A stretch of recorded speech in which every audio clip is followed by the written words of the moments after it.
I know you guys have heard me talk about Miss Sarah Boone, but her trial is coming up October 7th, and this one is going to be a doozy. Sarah is accused of unaliving her boyfriend George Torres Jr. by zipping him into a suitcase. I know you guys have heard about this story because it is just too wild for people just to not talk about, especially out of Florida. All the craziest things come from Florida, I swear. Now, if you guys remember during her interrogation, she claimed that they were playing hide and seek, and she thought that he could get out of the suitcase. I mean, I call me old fashioned. Maybe the rules have changed, but like last time I checked, like hide and seek means like I'm supposed to hide in a place that you can't find me and don't know where I'm at. Maybe she's got a different way to play it, but either way, Miss Sarah, we have questions about that whole portion. How did he get in? Why did he get in? What happened there? Now, during this time, this lady has gone through, she's on her ninth attorney, okay? And she actually, they all stepped down. This is her sixth attorney. So the sixth, seventh, and eighth actually went after her in court saying they never got paid, and they spent hours upon hours researching for Sarah because she has high demands. I was getting really excited because they told us she was going to represent herself because she lost her right to attorney, as she's either fired them or they stepped down out of their own free will.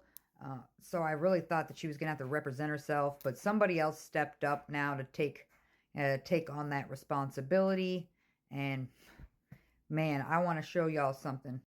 So the attorney was stating that any lawyer in this case could tell you easily they spent at least an hour or 2 hours on the case every single day.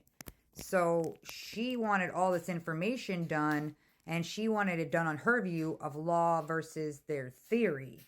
So they kept going back and forth, and I feel like you just put that nicely because I'm sure it was not as pretty of a picture. And gaslighting and everything else, they just couldn't handle it anymore. Now, also during that time, she wrote a 58-page letter to the judge complaining about her attorney and access to evidence. She was requiring them to watch all social media, court TV, unusual amount of media attention in the case. So she wanted to see what potentially the jurors could see. So she was asking for a lot. But funny though is not only did she write this 58-page letter to the judge, she also wrote to the judge about the judge, saying that it was causing so long and it's a delay, and she was already complaining, wanting them to dismiss the case because it's taken so long, but it's all because of her. Last sentence was let off. So that very last sentence is, having these rights in mind, do you wish to talk to us now? The rest of them, you have the right to remain silent. Anything you say can and will be used against you in a court of law. All those things we're used to from watching here on court TV and also shows like Law and Order. Those were all read properly. It's on video. The question is that last sentence and whether that last sentence not being read is enough to suppress. So ideally what this means is they didn't read her that last sentence. Either times they read her Miranda rights during her interrogation. We all saw it on camera. So that means everybody can hear whether they said it or not. And they're saying it wasn't said twice, which could potentially get that thrown out. Could you imagine that was a 2-hour long interrogation where she said a whole lot?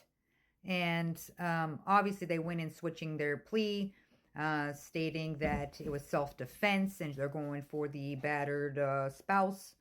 And I mean, I don't know what the angle is on that because yes, she did call the cops on him 4 times, had him held, and then bailed him out all 4 times. But he's also called the cops on her for doing the same thing. So overall, it just seems like the whole relationship was turmoil. Were you able to get along well with her?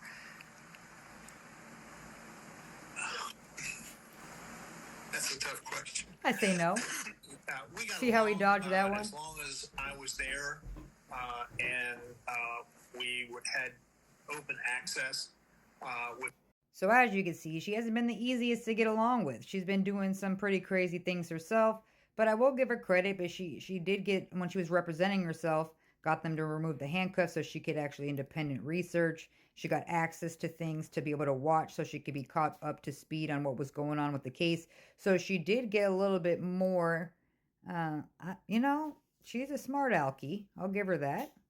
I'm going to call her Sarah Boone's Farms from now on, because if you grew up in the 90s, you already know.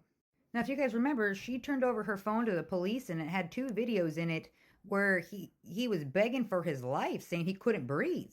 And she was definitely slurring her words and saying, that's how I feel when you cheat on me. And that's how I. So that was all played. You guys can go look that up and Google it yourself. Those videos are available to everybody. The public can look at it. So get ready for this trial and buckle up, because I have a feeling we are on an adventure.